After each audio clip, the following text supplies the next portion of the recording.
and I made up a chart here to kind of go along with the talk. Even for those who aren't readers, may like a chart to look at. And I'd like to just begin with just a little testimony. This week, one afternoon, my wife cried out for me to come. And so I went running into the family room to see what the problem was, and she was pointing out the window. There was this huge bird, bigger than an eagle, with long wings, solid black with a red head, and it was ripping apart a dead rabbit on the lawn just over our property line on the neighbor's lawn. And it was a huge bird, and I looked at it and I said, well, that's a vulture, sometimes known as a buzzard. So my wife looked it up on the computer and identified it as a red vulture. And she was curious about it, and so read up on it. And it's just amazing about God's creation, how agnostics can think that all of these wonderful creatures, each with its own specific abilities and characteristics, just somehow evolved all on its own. As far as the vulture, it can smell a dead carcass from up to 8 miles away. And they prefer not to kill animals. They prefer to eat newly dead animals. So they're part of God's plan to clean the environment, to clean dead animals up. This thing had eaten almost, other than a few chewed on bones, even most of the fur was gone. It's amazing. And because dead animals, many of them die of disease, which if we ate it, you'd get botulism or something. So God created this vulture to have a very highly acidic stomach, which kills any botulism, anything like that, so it can eat diseased animals. It's amazing. And its head is totally bald.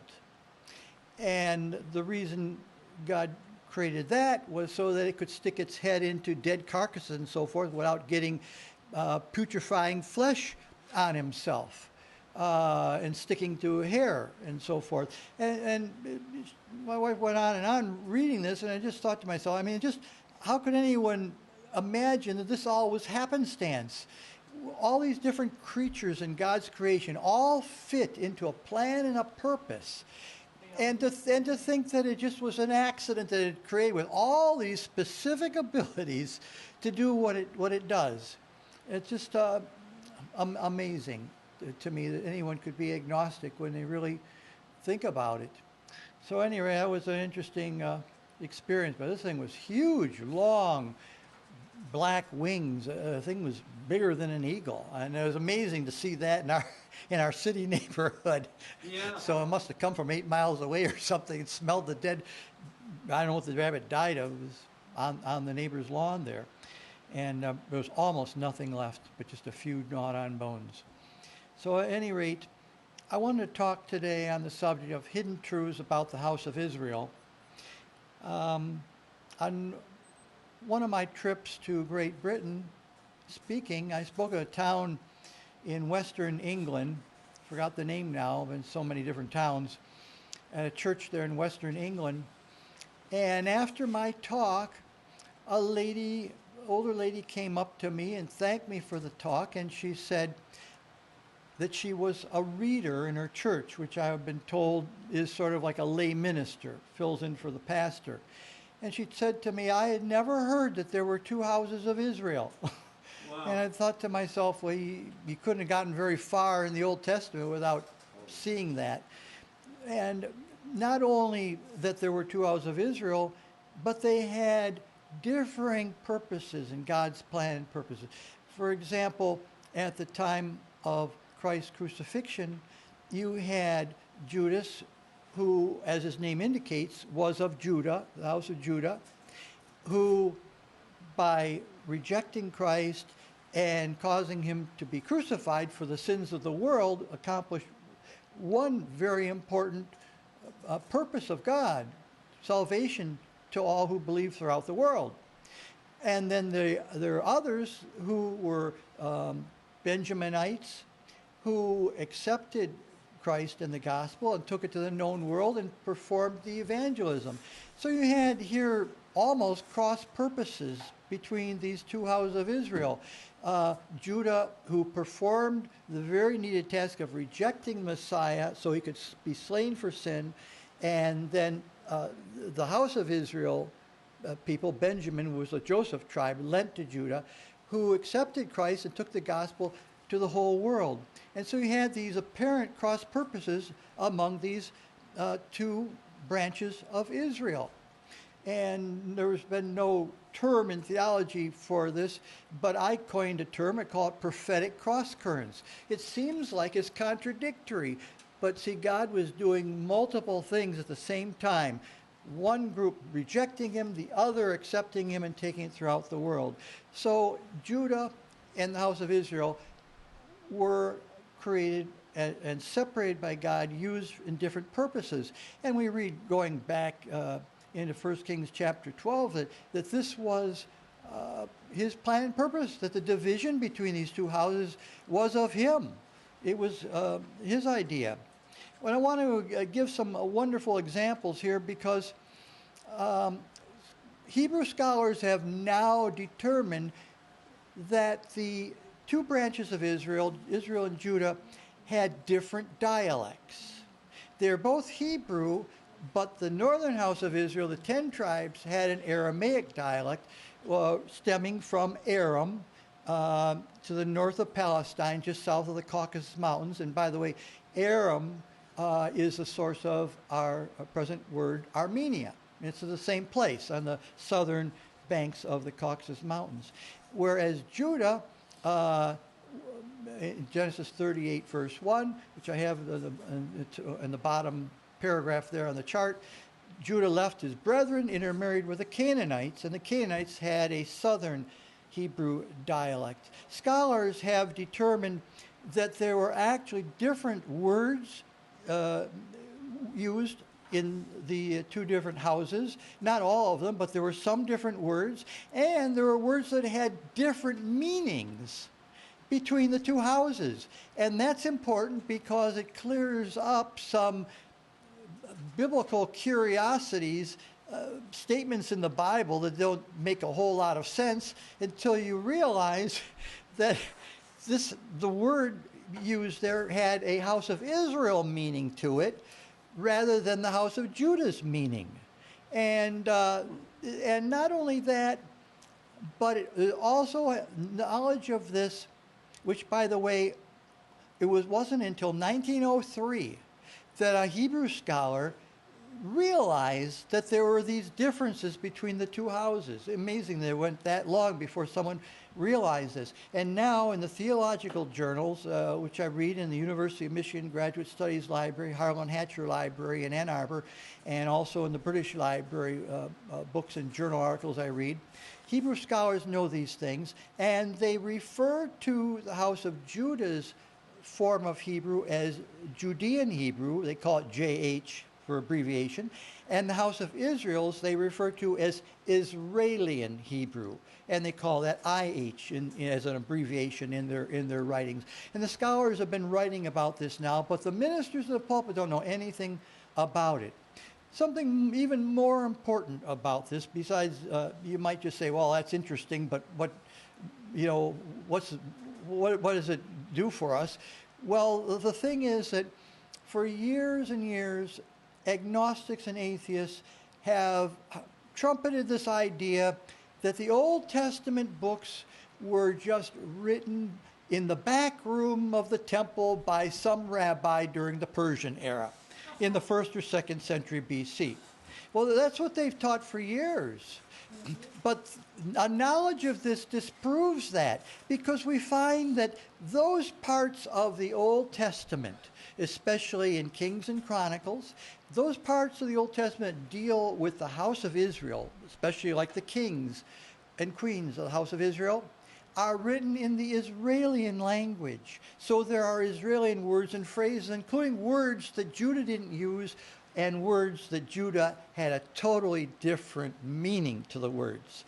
And those parts of Kings and Chronicles that come from the house of Judah, written by the priests in Jerusalem during these times, were written in the Canaanitic Hebrew or Judean Hebrew dialect.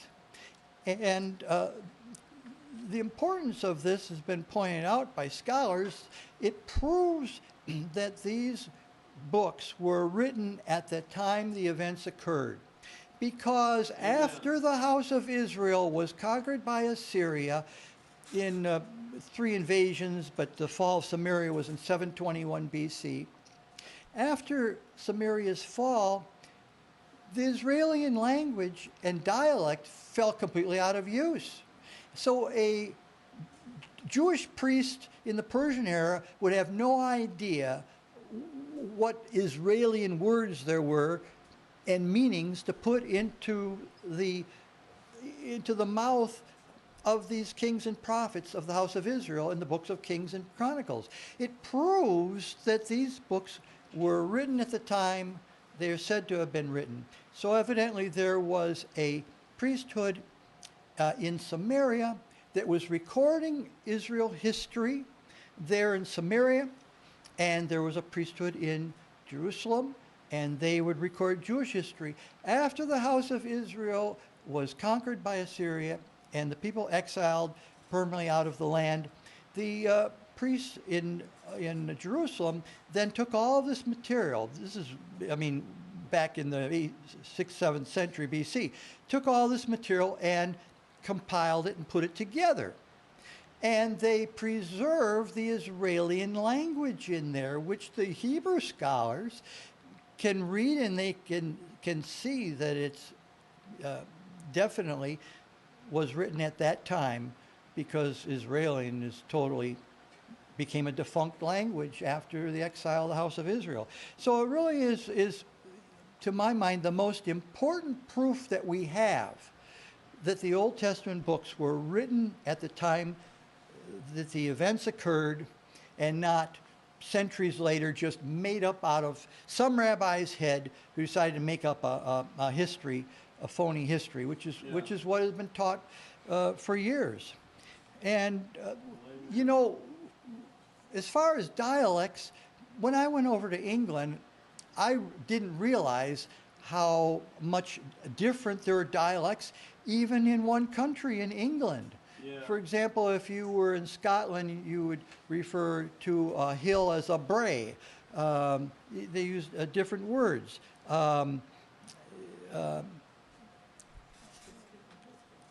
Words like fortnight, bespoke, pebbledash. These are words we don't know. Years ago, back in the 1990s, I worked for a company as a corporate controller, and we put in a new computer system from a company in Birmingham, England. And I was reading through the documentation, and it talked about something called a bespoke menu. And at the time, I had never heard of a bespoke. I didn't know what bespoke meant. I asked everyone in the office, what is a bespoke? But no one had any idea. I had to call the corporate headquarters in Birmingham, England, where a lady on the phone, rather short with me, said to me, well, a bespoke menu is a custom menu. Like a bespoke suit. like I was supposed to know what a bespoke suit was. So, there are all these differences in language. If you went to in southern England, in Birmingham, let's see if I wrote the word down here. There's a word they use. I was picked up by a pastor there when I was speaking in Birmingham, England. As we're driving along, I saw these street signs that said Twitter. And I said, twitten, it said, twitten. And I said, what's a twitten? And he laughed and he said, unless you lived in Birmingham, England, and the vicinity there, you wouldn't know what a twitten is. It's a regional word. It's it's their word for like a paved alleyway, is the way he described it. And I'd never heard of a twitten before. And I came back from England and told all these things to my family. And shortly after, my daughter came to me and she said that she needed a language credit in order to graduate from high school. And she didn't want to have to take a language credit. So she came to me and said, "Daddy, will you teach me to speak British so I can put it down on my resume as a foreign language?" And I said, "Oh, that's not good. That's never gonna fly with them." So she ended up learning sign language instead to graduate. But my wife and I got a real good laugh out of that, British, a foreign language. So at any rate, and there are a lot of differences. I had to laugh when I first got to London and I got on the underground. You see these signs saying "way out." And, I mean, here we call it an exit, but there it's "way out." I said to someone, so where I come from, "way out" means something outlandish or ridiculous. So you see these signs saying "way out" instead of exit. So at any rate, scholars have now determined that there are all these differences between them. And really you can understand why it was, because the homeland of the Israelites was up in the area of Aramea, where the Aramaic language is. And you remember, that's where they went to get their wives and so forth. That was the family home. A lot of times people think that the Israelites came out of Chaldea or Babylon. But I don't want to get off on a tangent as I give another complete talk on this. But in the time of Abraham, or just before the time of Abraham, there was a very great famine, drought there in the upper Mesopotamian area, in the region of what is now Aramea and northern Palestine. And it went on for several years, and a number of people all moved out of the area because, their flocks and herds were dying and there was no water. And Abraham's family evidently had moved from there and gone down south into the region of Chaldea to Ur of the Chaldees. And you might ask, that's quite a ways down. Chaldea is in southern Mesopotamia. They could have stopped off any place on the way, along the Euphrates or Tigris rivers.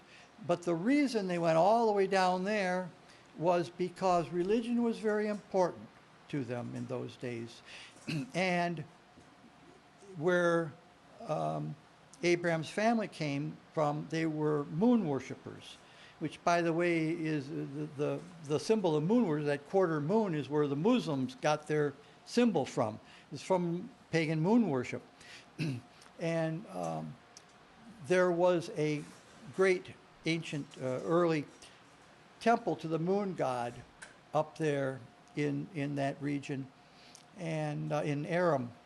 And so when they moved, they went down to Ur of the Chaldees, because that was a second center of moon worship, where they had the big ziggurat or step pyramid as part of the moon worship. So at any rate, reading through some of the scholarly writings in the libraries, one scholar, Dr. Gary A. Rensburg, a leading Hebrew scholar, an expert in the ancient Hebrew language, wrote a book called Israeli and Hebrew in the Book of Kings. And he has this to say about regional dialects in ancient Hebrew. He says, the picture that emerges is of two main geographical dialects in ancient Hebrew. One we call Judahite Hebrew, JH, that is the dialect of Judah. Since so much of the Bible emanates from Judah in general, or Jerusalem in particular, or is written by exiles from that community, JH is the dominant dialect in the Bible. It is, for all intents and purposes, what we may call standard biblical Hebrew. The second dialect we call Israeli in Hebrew, IH. That is the dialect of those regions. It formed the kingdom of the house of Israel, the 10 tribes. In reality, this is most likely a dialect cluster incorporating a variety of dialects such as Ephraimite Hebrew, Transjordanian Hebrew, and Galilean Hebrew. In general, we do not possess the quantity of data necessary to make such small distinctions, so we content ourselves with the umbrella term IH, recognizing as the polar contrast to JH. Since only a minority of the Bible stems from northern Israel, this dialect is less represented in the corpus or in the book. Nevertheless, my research has shown that significant portions of the Bible are written in this dialect. And we go back to Isaac and Rebekah in Genesis 24, and we read that Isaac's wife Rebekah was from Aram Naharaim, the region around the city of Nahor. In Genesis 24:10, we read about Paddan Aram. Paddan means field or region or area, region of Aram. In 25:20, we see that Aram is the ancient name of Armenia, whose name was derived from Aram. In Genesis 24, verse 1, it says, Abraham was old, well stricken in age, and the Lord had blessed Abraham in all things. And Abraham said unto his eldest servant in his house, that ruled over all he had, Put, I pray thee, thy hand under my thigh. And I will make thee swear by the Lord, the God of heaven, the God of the earth, that thou shalt not take a wife unto my son of the daughters of the Canaanites, among whom I dwell. But thou shalt go unto my country, and to my kindred, and take a wife unto my son Isaac. And the servant, so their country, their homeland was Aram, not Chaldea. Israelites weren't Babylonians. The original country was Aram, is where they originated. The servant said unto him, Peradventure the woman will not be willing to follow me into this land. Must I needs bring thy son unto thy land from whence thou camest? And Abraham said to him, Beware thou that thou bring not my son thither again. He was very stern about that. Lord God of heaven, which took me from my father's house and from the land of my kindred, and which spake unto me, and that sware unto me, saying, Unto thy seed will I give this land. He shall send his angel before thee, and thou shalt take a wife unto my son from thence, from Aramea. And if the woman will not be willing to follow thee, then thou shalt be clear from this my oath. Only bring not my son thither again. In other words, my son belongs to the promised land, not Aram. And the servant put his hand under the thigh of Abraham his master, and sware to him concerning the matter. And the servant took 10 camels of the camels of his master, and departed, for all the goods of his master were in his hand. And he arose and went to Mesopotamia, unto the city of Nahor, and that's in the region of Aram Naharaim. In fact, archaeologists tell us that the city of Nahor appears in texts they've dug up of the city-state Miri, M-I-R-I, in the 18th century B.C. as a town near Haran in the upper Euphrates region of Aram, modern Armenia. And it came to pass before he had done speaking, this is verse 15, that behold, Rebekah came out, who was born to Bethuel, son of Milcah, the wife of Nahor, Abraham's brother, with her pitcher upon her shoulder. And my master made me swear, saying, Thou shalt not take a wife to my son of the daughters of the Canaanites, in whose land I dwell. The Canaanites spoke a southern Palestinian dialect that differed from the Aramaic spoken by Abraham's relatives in Paddan Aram. And just another example of this, Saul's son Jonathan.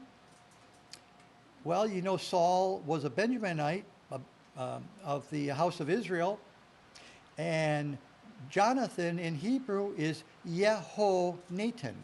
Yeho was the house of Israel's name for God. In Judah, they pronounced the name of God as Yahu or Yahuwah. And so you could see these differences. And interestingly enough, in early England, they worshiped God by the characters I-A-O, pronounced Yao, which is the northern house of Israel's name for God, the house of Israel, there in ancient England, Yao, I-A-O. Interesting It shows the connections there, that there were migrations from Palestine throughout the Mediterranean and all the way into the British Isles and Denmark and so forth by sea. So Isaac and Rebekah appear again in Genesis 25. Verse 19 says, "And these are the generations of Isaac, Abraham's son. Abraham begat Isaac, and Isaac was 40 years old when he took Rebekah to wife, the daughter of Bethuel, the Syrian of Paddan Aram, the sister to Laban the Syrian." Now the King James says Syrian, but the Hebrew word there, Strong's Hebrew number 761, the Hebrew word is Arami, which means an Aramean. So today you're Syrian and you're thinking about modern Syria, which is a totally different place. It's south of where Aramea was. Jacob sent to Aram for a wife also. In fact, he got two, Leah and Rachel. 2 for 1. Genesis 28:1 says, "And Isaac called Jacob and blessed him and charged him and said to him, Thou shalt not take a wife of the daughters of Canaan." He said that a lot. He said that a lot. "Arise, go to Paddan Aram, to the house of Bethuel thy mother's father, and take thee a wife from thence, of the daughters of Laban thy mother's brother." Marry within the extended family. Then we read about Judah separating from his family and marrying Canaanites. Genesis 38, verse 1. "And it came to pass at that time that Judah went down from his brethren and turned into a certain Adullamite whose name was Hira. And Judah saw there a daughter of a certain Canaanite whose name was Shua.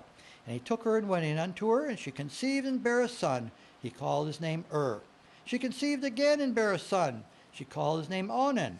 She conceived yet again and bare a son, and called his name Shelah. And he was at Kezib when she bare him." So notice the names Shua in verse 2, Shelah in verse 5, and Shur in Exodus 15:22. The Canaanite dialect had the sheen, Hebrew letter sheen with its SH sound, while the Ephraimite tribes in the north had the samek with the S sound, such as Samuel, who was an Ephraimite of the northern house of Israel. In the English language, we're agglomerate, and so we use the S in some things, like Sally, and we use the SH in some words, like shout. We use both. But it wasn't that way between the two houses. Judah used the sheen, the SH, and the house of Israel used the samek, the S. And so, for example, it was Samuel, not Shemuel, because he was of the house of Israel. It would be Shemuel if he was of Judah. And Jews today have that name because they have the SH sound. Midi scholar Bruce Vaughter, in his book on Genesis, page 390, says, "The Judah Tamar Genesis 38 story concerns an adult Judah who is separated from the rest of his brothers and leads a life apart in the south of Palestine." So Judah and his tribe live separate and apart from the other Israel tribes. And that brings up an interesting point. If you think about it, you know, the Canaanites were never in Egyptian bondage. So if Judah was living among the Canaanites, how did Judah end up in Egypt? In fact, there was one theological journal article I came across that stated that Judah and his descendants were never in Egypt. Only the house of Israel was in Egypt. If that was the case, it'd be rather ironic, because that would mean if Judah was never in Egypt, that would mean they never came out of Egypt, and they were never there in the wilderness to receive the 10 Commandments. However, if you do look in Genesis, you see Judah is mentioned as being there. There you go. Not his wife and family, but Judah himself is mentioned as being there in Egypt. But it's rather curious to ask, how did he get to Egypt? Because he was living among the Canaanites, and they They weren't taken in Egyptian bondage. It's just a little curiosity that I thought of, and I don't know who will ever find the answer to that. But at any rate, thought it was interesting. So let's move on to the Song of Deborah, the Midianite oppression of Israel. Jewish Hebraic scholar Sarah Japheth, very famous Jewish language scholar, written several books, says, even if the Song of Deborah was not composed by Deborah, it was at least the work of a contemporary. And as such, it was the earliest source for the history of Israel and a historical document of supreme value. It not only recounts a historical fact, but breathes the wild spirit of a heroic age, unquote. And we read then in Judges 6, being in verse 33, then all the Midianites and Amalekites and the children of the east were gathered together and went over and pitched in the valley of Jezreel. Jezreel means scattered. But the Spirit of the Lord came upon Gideon, and he blew a trumpet, and Abiezer was gathered after him. And he sent messengers throughout all Manasseh, who also was gathered after him. And he sent messengers unto Asher, unto Zebulun, and unto Naphtali. And they came up to meet him. So in this early account of the early Hebrew Confederation, 4 tribes are here mentioned, plus we read about Ephraim in chapter 6, verse 1, who was not invited to join in the battle. So that's 5 tribes. Judah is nowhere mentioned as being anywhere around. Is this a glaring omission? No, because Judah was not then a part of the Israel tribal confederation, since Judah, the man, separated from his family and intermarried and lived among the Canaanites to the south. Now here's some interesting Israeli and distinctive word usage. For example, Genesis 49:14, the promises to the tribes, it says, Issachar is a strong ass couching down between 2 burdens. So in other words, he's very much of a donkey, strong like an animal. And Rensburg says the distribution points clearly to a northern home. The Hebrew word is gera, meaning a bone, figuratively very strong. The NIV says raw-boned with the added note or strong. And of course, King James has the word strong.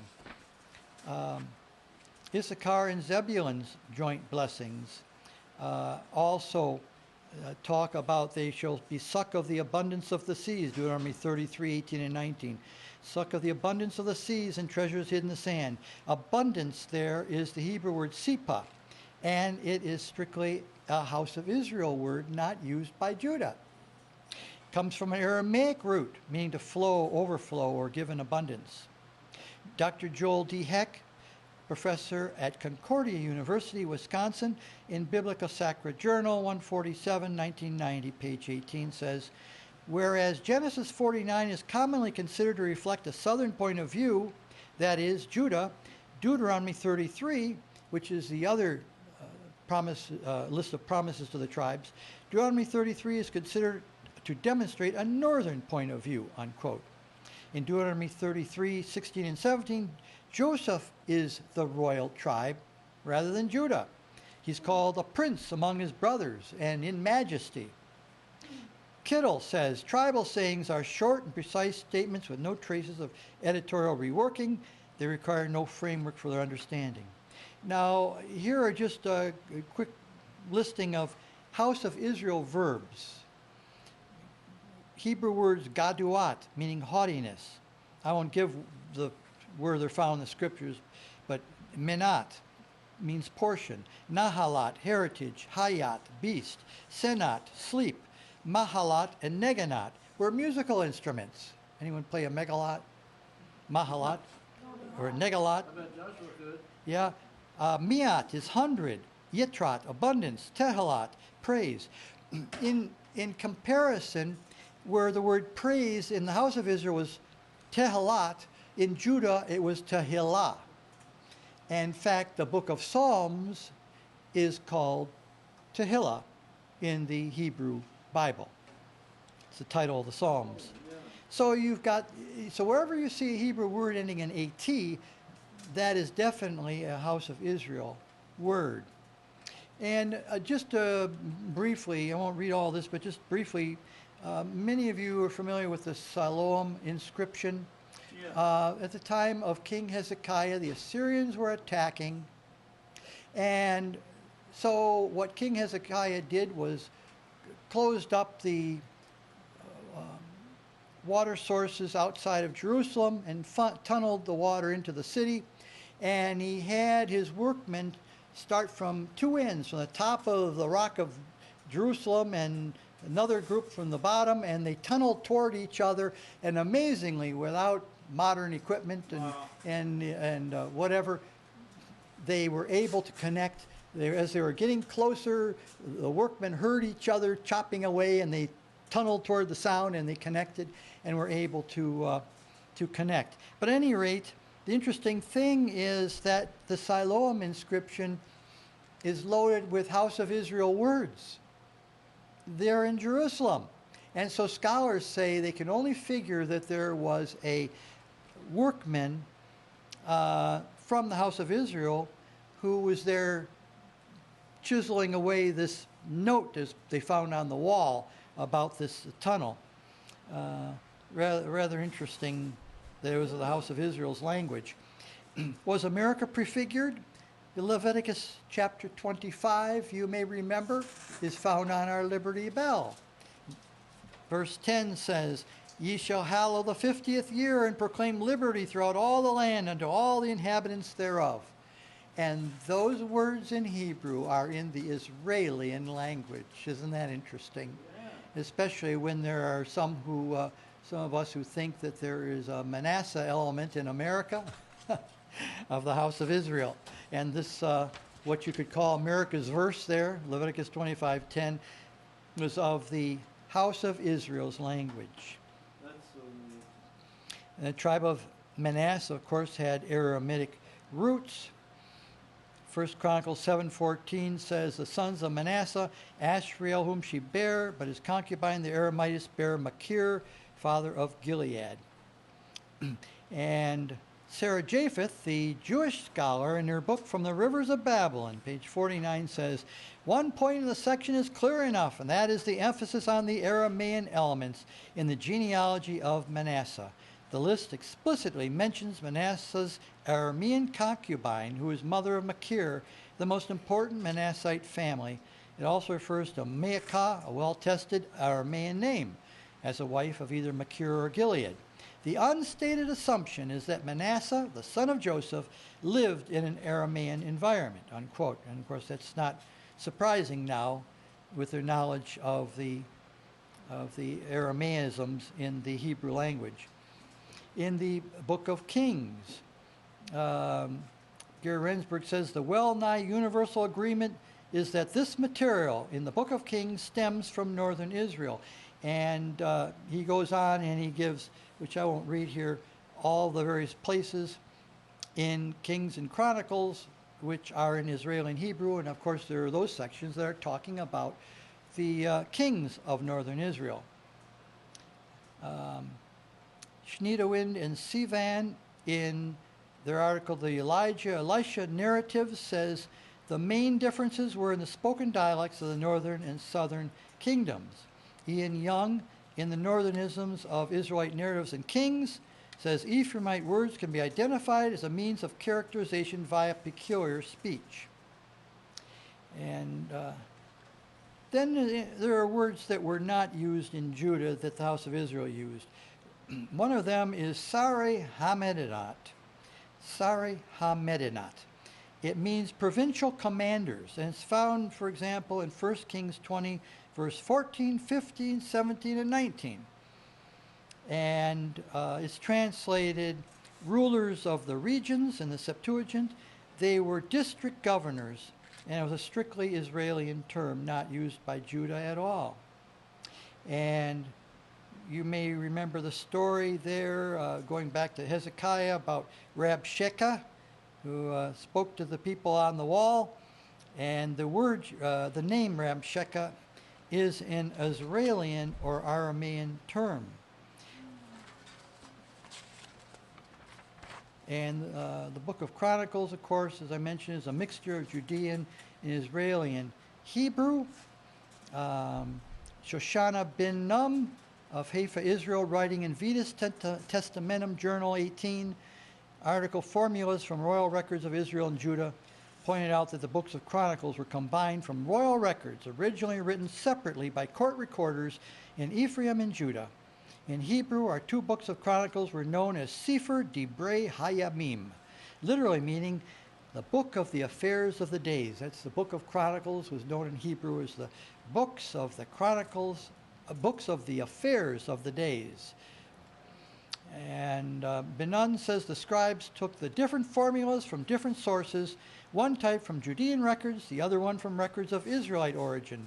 On the basis of old, well-known formulas, the two states seem to have developed two different systems of chronistic records. Interesting also, just to mention it, that the way of determining the king's reigns were different between the two houses. One of them, if a king started, let's say, in the middle of a year, one of them, and I get off the top of my head for it which is which, but one of them would count that 6 months or whatever, or even 2 months as his first year, whereas the other would only count the first full year as being the first year of his reign.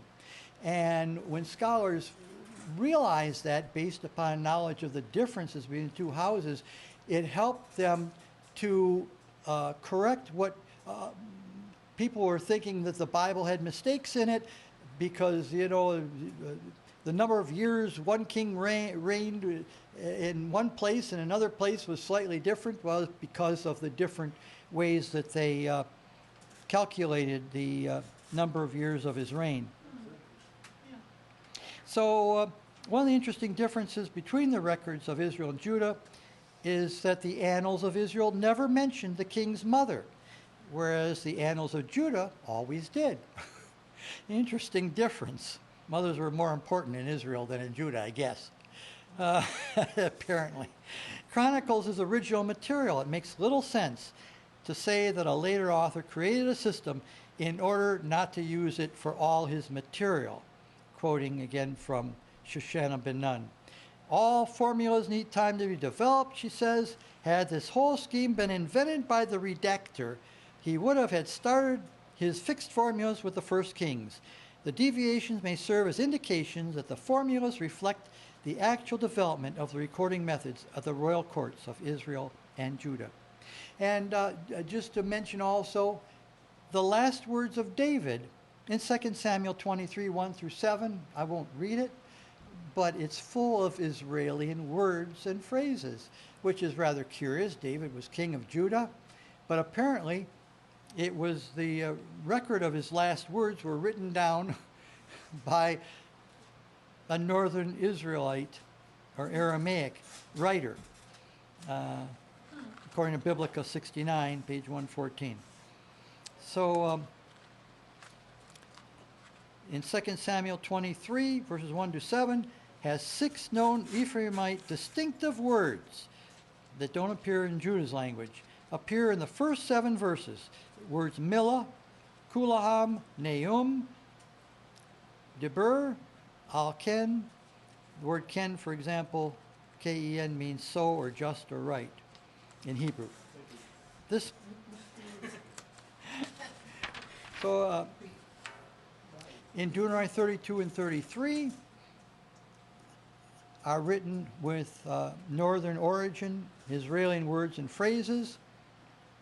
Deuteronomy 32 is the second song of Moses. Deuteronomy 33 is the second tribal blessing, and both chapters are about Jeshurun, or in Hebrew, Yeshurun, showing this term is for the house of Israel. Yes. Psalms of David and Solomon. As you go through the Psalms, watch for anything that says that it was written by Asaph. You know, in the King James, a lot of the King James versions will have the heading before it. If it says it was written by Asaph or it was written by the sons of Korah, that comes from northern Israel. Those were Ephraimite people that wrote those psalms. Asaph's psalms include 50, 73 through 83. The Korah psalms were 42, 44 through 49, 84, 85, 87, and 88. And it's very obvious in some of them, like Psalm 80.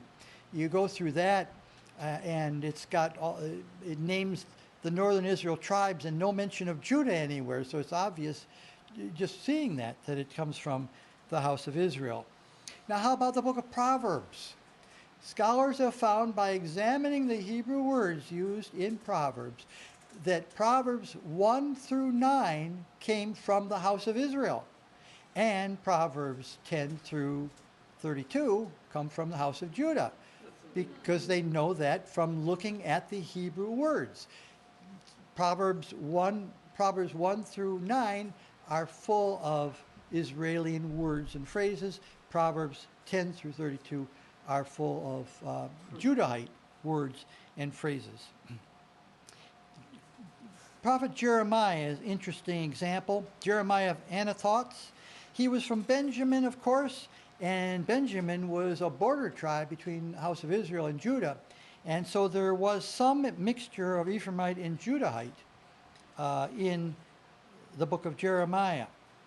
And Gary Rensburg says, while Benjamin was part of the kingdom of Judah, this does not automatically mean that its dialect was the same as Judah's. Benjaminite Hebrew was probably a border dialect, at times closer to JH, other times closer to IH. And there are confusing translations due to not understanding the two houses and their different dialects. 2 Kings 9, verses 10, 36, and 37 says, and the dogs shall eat Jezebel in the portion of Jezreel, and there shall be none to bury her. Wherefore they came again and told him. And he said, this is the word of the Lord, which he spoke by his servant Elijah the Tishbite, saying, in the portion of Jezreel shall dogs eat the flesh of Jezreel. Well, what in the world is a portion? In the portion of Jezreel? Well, the Israeli meaning of the Hebrew word there, the Hebrew word is helek, H-E-L-E-Q, and it means field in northern Aramaic house of Israel usage, and it means portion in Judah. And this comes in a section dealing with the house of Israel. So it should have been translated, dog shall eat Jezebel in the field of Jezreel, which makes a whole lot more sense. But it wasn't until the last several decades that scholars realized they have these examples of things that sound really confusing or odd, even in the King James, because of not understanding, the differing dialects. Hosea is the best example of a northern prophet in the Bible, according to Rensburg. In fact, Hosea is the only one of the Old Testament prophets who was born in the house of Israel and ministered to the house of Israel. You had Amos, who was born in Judah and ministered to the house of Israel, but Hosea was the only one born in the house of Israel and ministered there. And the word Hekel means a royal palace in the house of Israel, but it means sacred temple in the house of Judah. And Gary Rensburg, in his writing Israeli and Hebrew book, says, the context of Hosea 8:14 and Amos 8:3 imply that Hekalot in these passages refers to royal palaces, not sacred temples. And so it clarifies the meaning of these passages of Scripture. Now here's an interesting one. I think the Hebrew word makir, a verb, was used in both houses, but had different meanings. In Judah, it meant to sell or trade. But in the house of Israel, it meant to advise, decide, or counsel. And so in our Bibles, in our English King James and other English Bibles, Deuteronomy 28:68 says, there you shall sell yourselves to your enemies. Well, they didn't actually sell themselves to their enemies. There was a house of Israel word in that section, and it meant that they would advise or decide to give themselves to the enemies or whatever.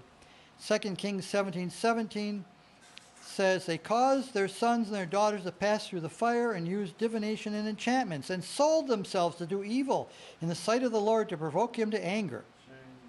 They sold themselves to do evil. 1 Kings 21:20 and 25 says, and Ahab said to Elijah, hast thou found me, O mine enemy? And he answered, I have found thee because thou hast sold thyself to work evil in the sight of the Lord. But there was none like unto Ahab, who did sell himself to work wickedness in the sight of the Lord, whom Jezebel his wife stirred up.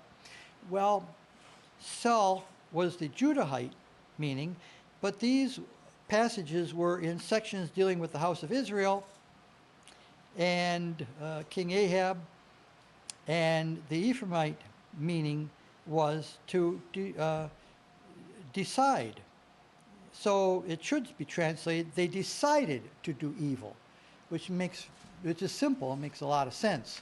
Rather than saying they sold themselves, they decided to do evil. Another thing I found interesting is, some of you may know that the word covenant in Hebrew is berit, but in the house of Israel, it wasn't. In the house of Israel, the word covenant was adaya. Totally different word. What? Adaya. A-D-A-Y-A. Adaya. And Rensburg says, the Aramaic utilizes the root GZR to cut in a variety of contexts where Hebrew prefers KRT. The best known of these is covenant terminology, whereas Hebrew uses karot barit, cut a covenant. Aramaic uses gezar adaya, cut a covenant. And some of you may have heard the word Britain or Brithane is pure Hebrew for covenant land. Yeah. Well, that's Judean Hebrew. But it's not House of Israel Hebrew, but it's pure Judean Hebrew. There are Judahite colloquialisms. One of them I thought was interesting is kazoth wikazi. In Judah, they would say kazoth wikazi. It means like this and like that. For example, Judges 18:4. And he said unto them, thus and thus, kazoth wikazi, deal with Micah with me. 2 Samuel 11:25. Then David said to the messenger, thou shalt say to Joab, let not this thing displease thee, for the sword devoureth one as well as another. Kazoth wikazi. 1 Kings 14:5. The Lord said unto Ahiah, behold, the wife of Jeroboam cometh to ask a thing of thee for her son, for he is sick. Thus and thus, kazoth wikazi, shalt thou say unto her. In the house of Israel, they never used that expression, thus and thus, or one as well as another, however it's translated in English. So there were different words and phrases that were used between them. So Gary Rensburg says, the material covering the northern kings and the northern prophets preserved in the canonical book of Kings reflects Israeli and Hebrew. These sections were composed by individuals residing in the north for whom the northern dialect of ancient Hebrew was their native tongue. Otherwise, not unexpectedly, the Chronicles of the Judahite kings are written in pure JH, Judean Hebrew. As theorized by Hebraists in decades past, in fact, as far back as Burney in 1903, that's the first one to ever hit on this, amazingly enough. 1903 by a Hebrew scholar named Burney, who realized the differences between the dialects there. A century ago, northern Israel used a different dialect of Hebrew than did southern Judah, unquote from Gary Rensburg. So some scholars assume the Old Testament history and prophets were fabrications composed during the, I'm quoting here from Rensburg, by the way. Some scholars assume the Old Testament history and prophets were fabrications composed during the Persian period, but this is disproved by a study of the lexical differences between Israel and Judah incorporated into the text. In the current debate about debating of the biblical corpus, the evidence of language either has not been utilized, thus most often, or it has been utilized in a most fanciful and farcical manner. A much simpler approach, and certainly the correct approach, is to assume, as most scholars now do, that the material concerning the northern kings and the northern prophets emanates from Israeli scribes, and that the material concerning the southern kings emanates from Judahite scribes. Obviously, the final product is the work of Judahites' hands, which incorporated the Israeli material into canonical composition. But the Israeli material was treated with due respect. Generally, the northern sections of Kings were not touched up by their southern handlers, unquote, from Hebrew scholar Gary Rensburg. Some examples of the northern linguistics are the blessings to the northern tribes in Deuteronomy 33, Deuteronomy 32, speaking about Jeshurun, 2 Samuel 23, the last words of David. The Balaam account has a Transjordan setting and a prophet from Aram. Nehemiah 9, the book of Job, interestingly enough, Aramized dialect. Book of Proverbs, chapters 1 through 9, the oracles of Balaam, and the words of Agur or Lemuel, Kohelet or Ecclesiastes, Song of Songs by Solomon, interestingly enough, supposedly by Solomon, full of Israeli and Hebrew, and Psalms such as 36 and 80 and others, especially Psalms by Asaph or the sons of Korah. And I'm hoping you'll take a look at this chart that I put together with 20 different distinguishing differences between Israel and Judah. And today, as pastors like to talk about Israel's the Jews and the Jews are Israel, but in actual fact, the division between the two tribes went all the way back, even to the time of Moses and the Exodus, as Psalm 114 shows us, and continues all the way, as we see in Ezekiel 37, the two houses were to be reunited under David's greater son, the Messiah. So if you believe the Jews represent all of Judah, since they don't accept Christ, you couldn't accept the idea that the two houses are united today. And in fact, in one of the last prophecies of the Bible, in Revelation 7, the 12 tribes are all listed separately. And of course, the dispensationalists, the rapturists, like to say, oh, the Antichrist is coming from the tribe of Dan because Dan's not in Revelation 7. But as I wrote in my last article in Kingdom, Thy Kingdom Come, that there is an ancient text of the Bible in which Dan is written there. And so it isn't necessarily missing at all. So at any rate, that is something for you to look over. It's a Bible study in itself. You can look up the scripture verses yourself, and if you have any questions, I'm sure Pastor Ken will be happy to answer your biblical questions. Of course. So if there's any questions anyone has, I kind of ran through this quickly.